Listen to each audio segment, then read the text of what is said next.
Let's get into our meditation posture. We are sitting upright and relaxed.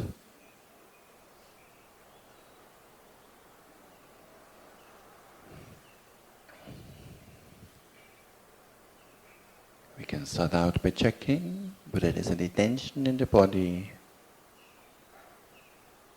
And if yes, relax that part. Or we can make a small adjustment. Position of the hands, of the legs.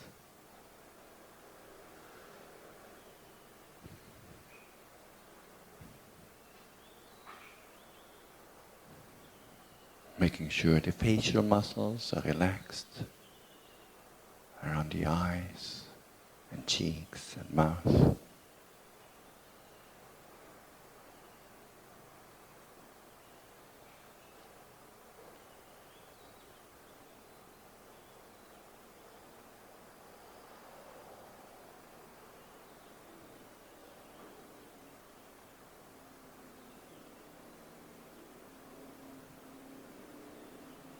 Letting go of the past and the future.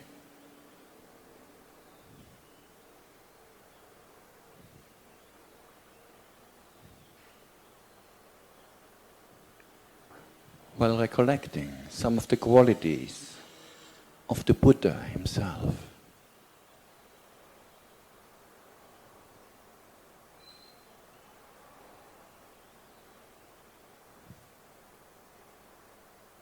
Who himself was fully enlightened. He was an arahant.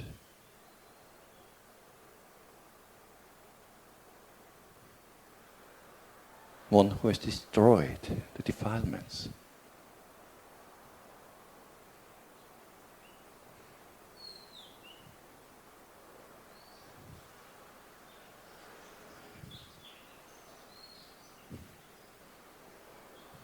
How amazing.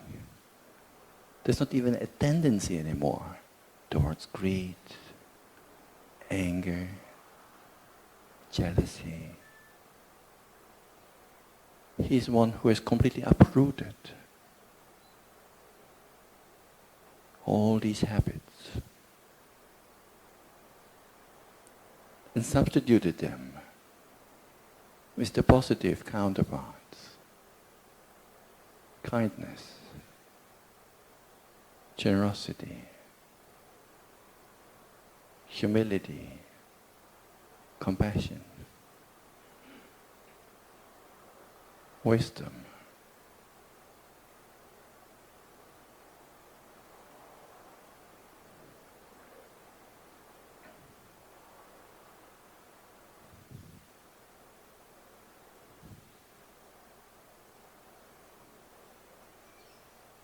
One who has entered the cycle of life and death.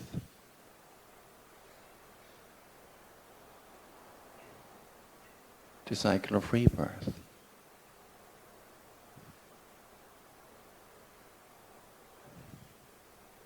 How amazing.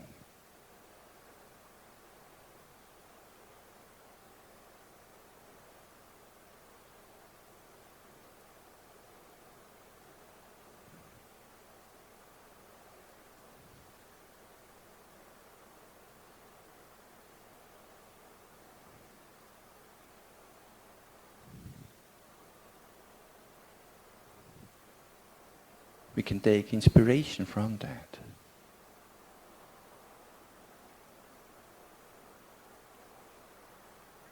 Or maybe also aspiration towards that.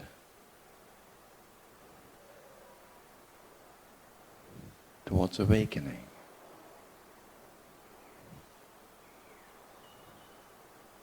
Destruction of the defilements.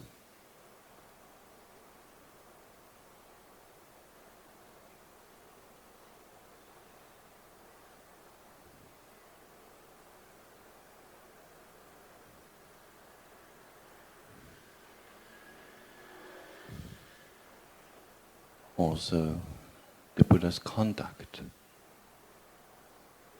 the way he carried himself, the way he conducted himself, was exemplary.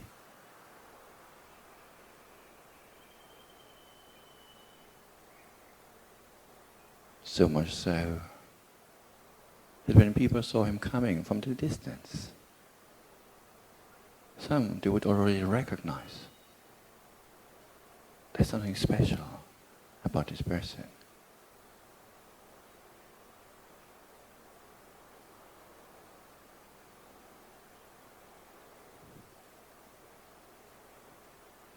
When he speaks, the words are well chosen, meaningful,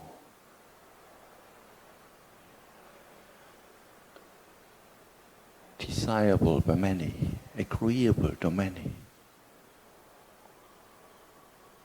worthwhile recording, meaningful.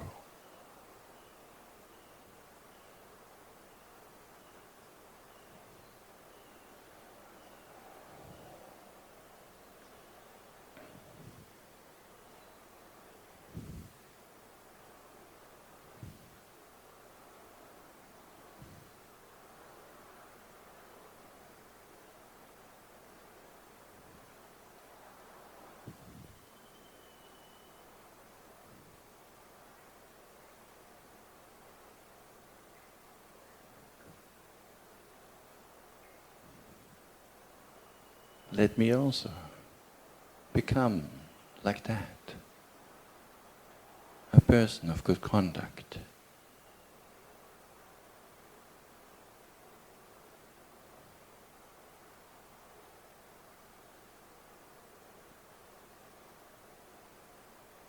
Physical conduct and verbal conduct.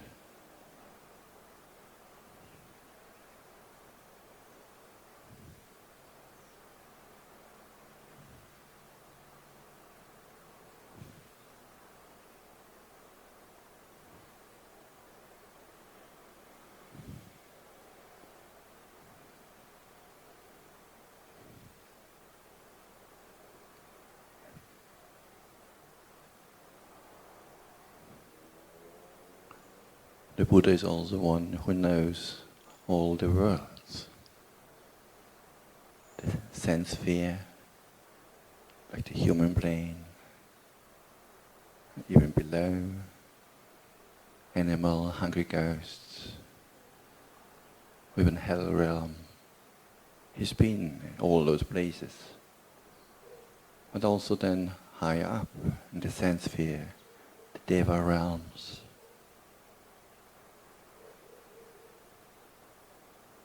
But also the form and formless spheres, attainable by the jhanas and formless attainments.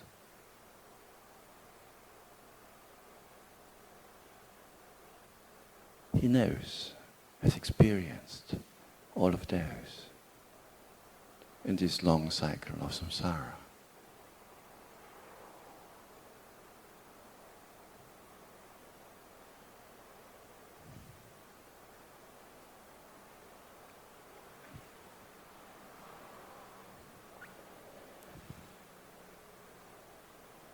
It is not a great accomplishment to know the sense sphere. Everyone accomplishes that.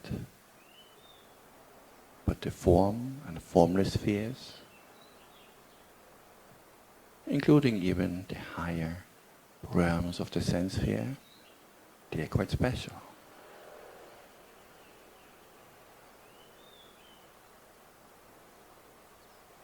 The Buddha had access to all of them.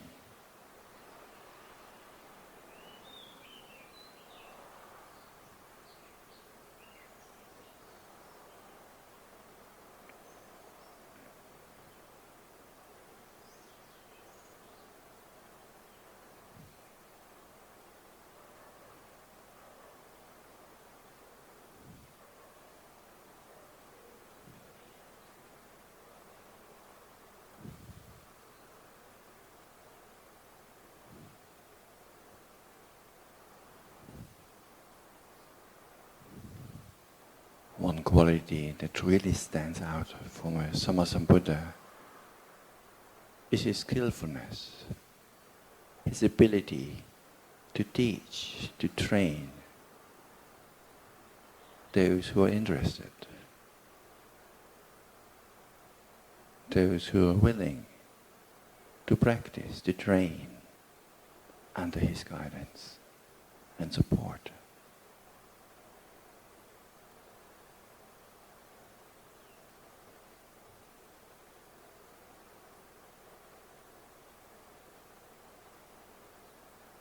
The Buddha is unsurpassed in his ability to teach and train the path leading to Nibbana.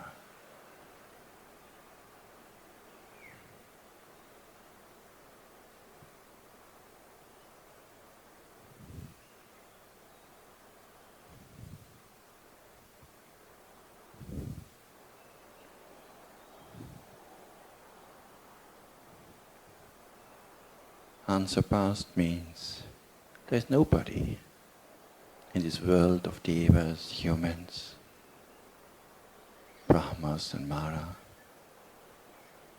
who is able better to guide, to support, to show the path to liberation.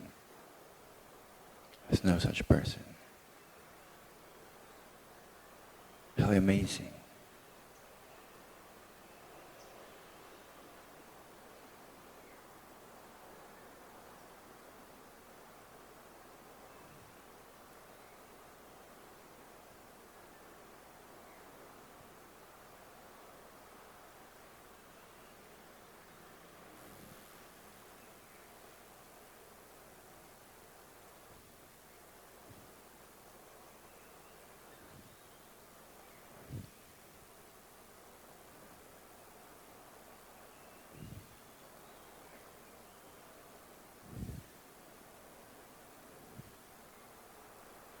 And then he took 45 years of his life to teach the Dhamma to devas and human beings.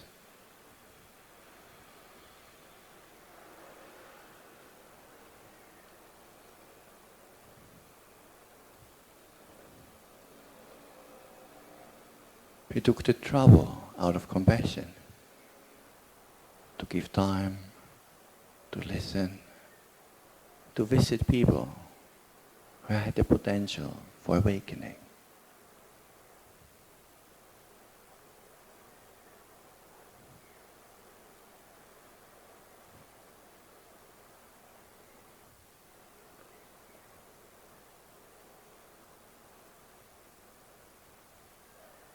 He could have had a much easier life,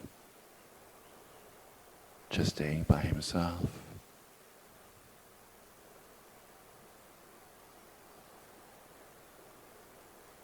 But no, he took the trouble.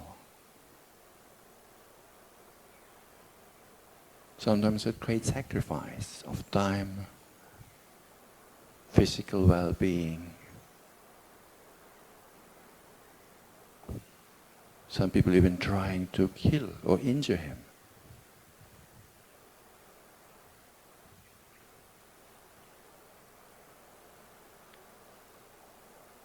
But none of that could deter him from his journey out of compassion to also help others to reach awakening.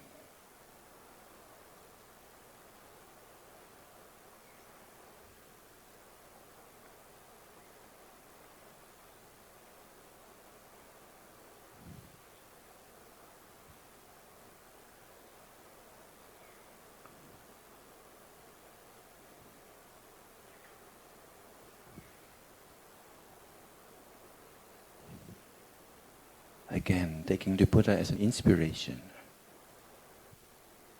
Maybe I can also, sometimes I might need to sacrifice some of my time or well-being to support or help somebody else. Wherever my skills can be helpful or needed.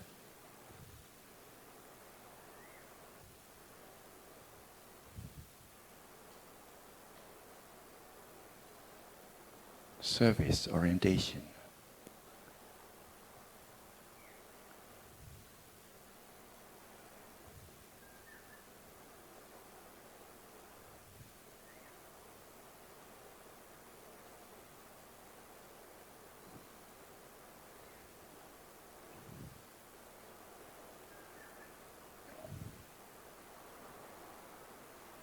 All these qualities the Buddha had to develop on his own, to discover through trial and error.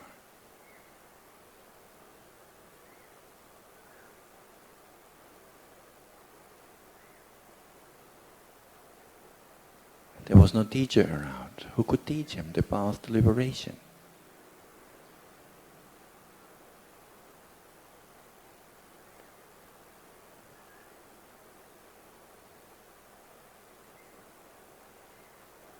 Not knowing the path. He had periods where he fasted. He fasted so much, he almost died.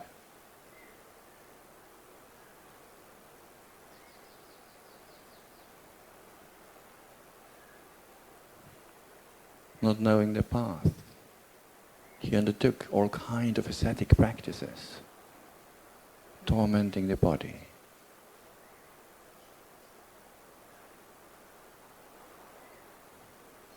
And finally, finding the way, the middle way, leading to Nibbana.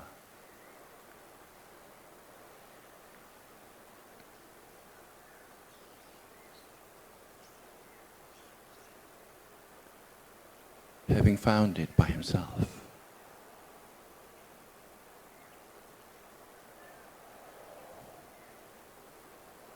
Whereas we, nowadays, we can take his instructions as a guide. We don't have to discover the path on our own. We just have to follow the map.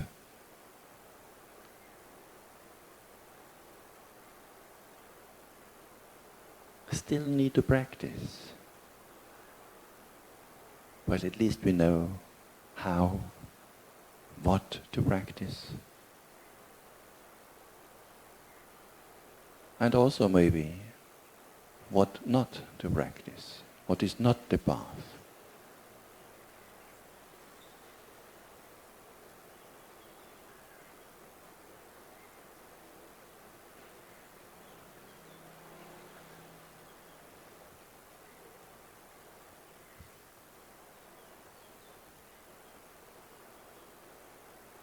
We can have a lot of gratitude for the detailed instructions that the Buddha has left behind.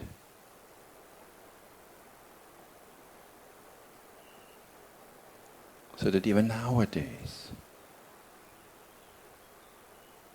more than 2,500 years later, we can still practice the path to awakening.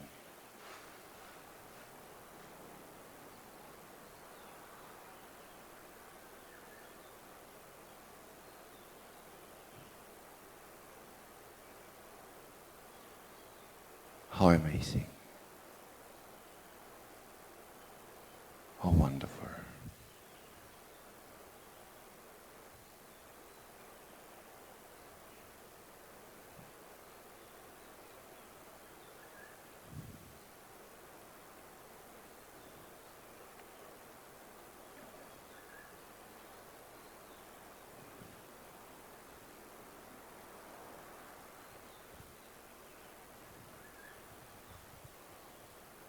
Recognizing all these wonderful qualities of the Buddha, we can take inspiration from that and try to emulate him wherever possible and applicable.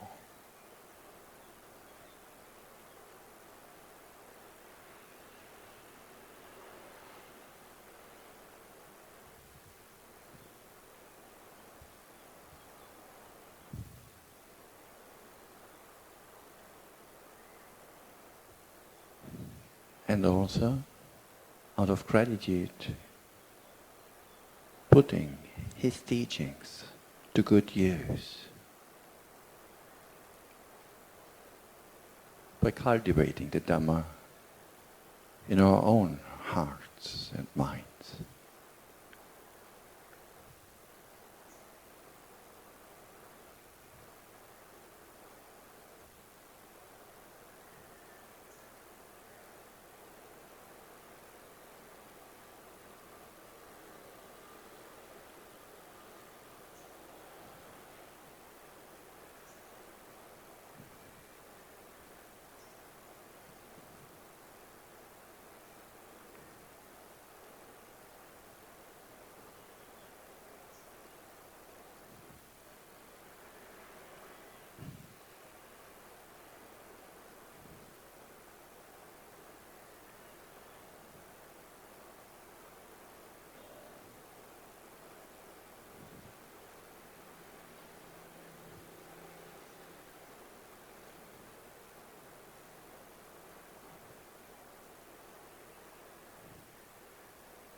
Having encountered this precious gem of the Dhamma,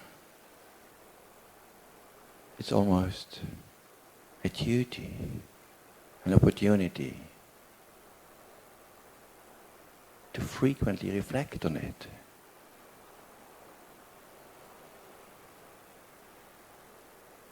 To frequently reflect on the Four Noble Truths. Suffering, its origin, cessation, and the path leading to the cessation of suffering.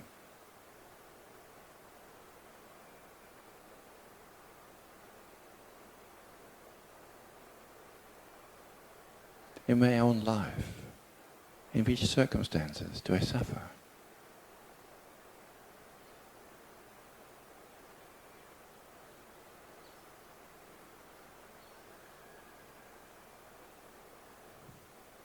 Looking back the last few days or a week, were there circumstances where the mind was suffering?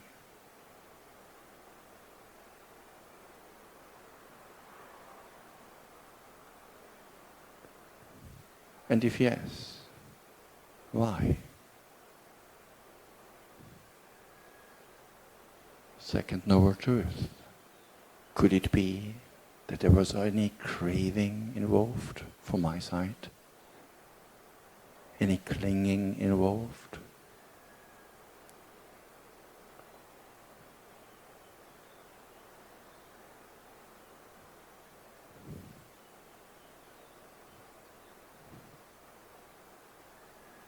Craving for something very specific, for things not to change, not getting what I want.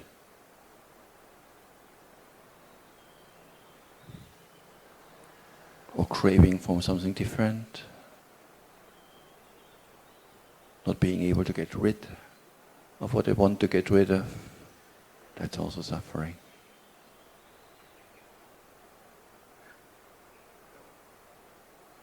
How am I contributing to my own suffering?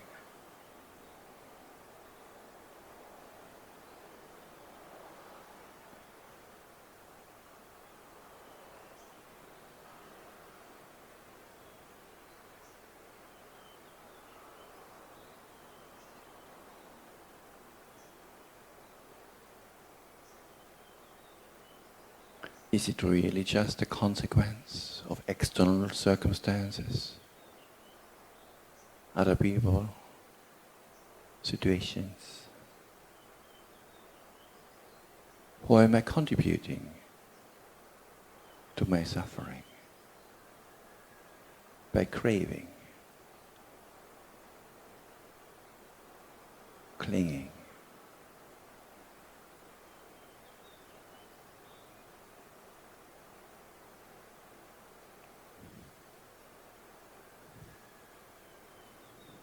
And if yes,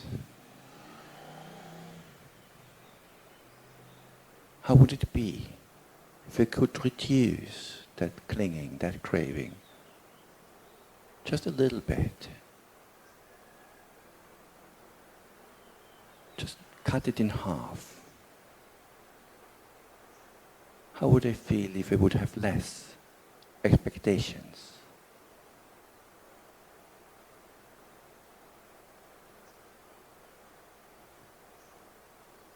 If we would cling less to ideals?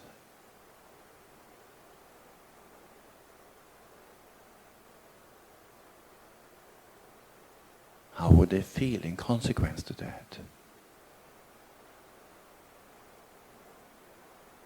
If we would cling less to certain people?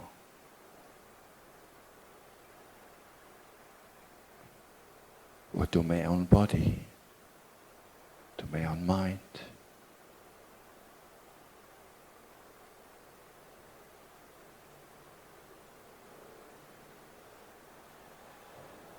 How would I feel if I could accept things as they are?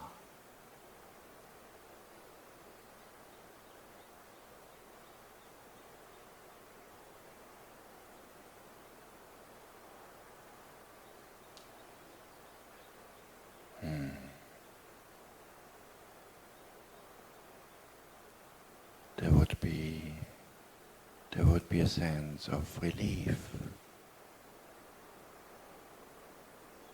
release.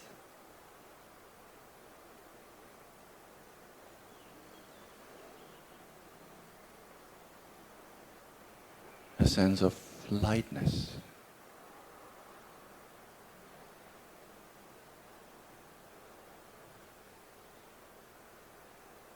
And being burden-free.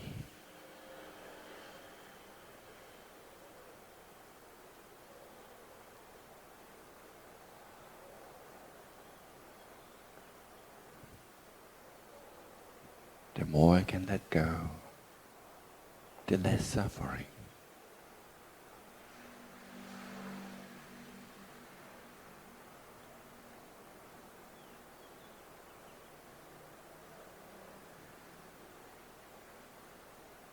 If I can let go just a little, I will have a little bit less suffering.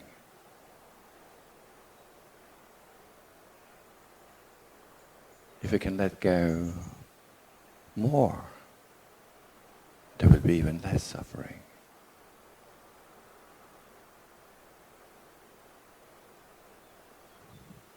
If I can let go completely, there will be complete release from suffering.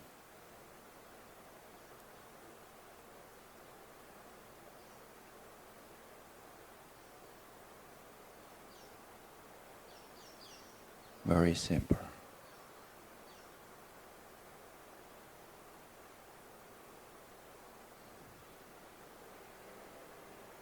Cause and effect.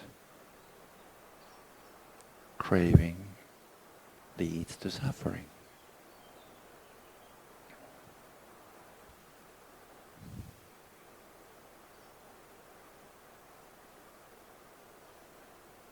No craving, no suffering.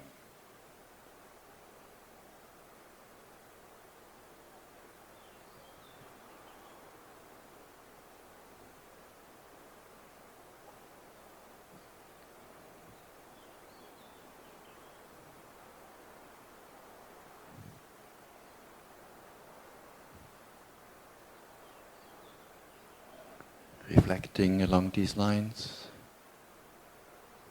is a way of truly honoring the Buddha. Through the practice of the Dhamma.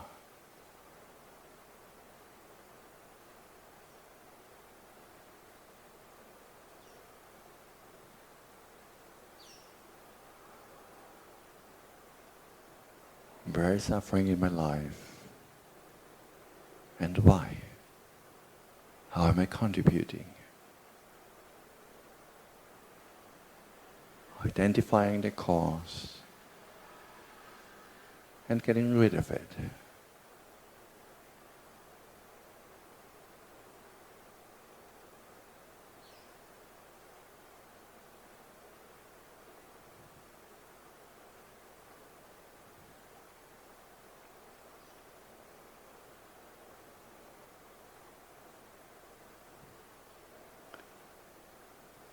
I offer that for your reflection today. Sadhu, sadhu.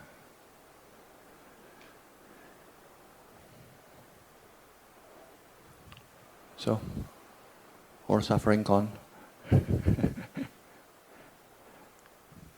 Easy to say, huh? Just get rid of all the craving, no more suffering. I mean, we can experience from a moment to moment, but the old habit of clinging and craving will come back. But it's not that difficult to do. The difficulty is not in the moment. The difficulty is to sustain that over longer periods of time and not to forget about it, or let me be careful, and identifying where the areas where the mind clings and craves. Once we have done that first step, we're in a good position to direct our life in the right direction. But if we miss out that first step, then we're just on autopilot, like an airplane. So whatever is the direction, the programming, it will follow. And for most people, naturally, our natural inclination, the plane is not flying to Nibbana, flying somewhere else. Maybe also not flying down. For most people, just flying around in circles, not going anywhere. So it's important that we aim properly. If you aim at Nibbana, this is where we will eventually end up. If you aim nowhere, you will not end up anywhere or everywhere.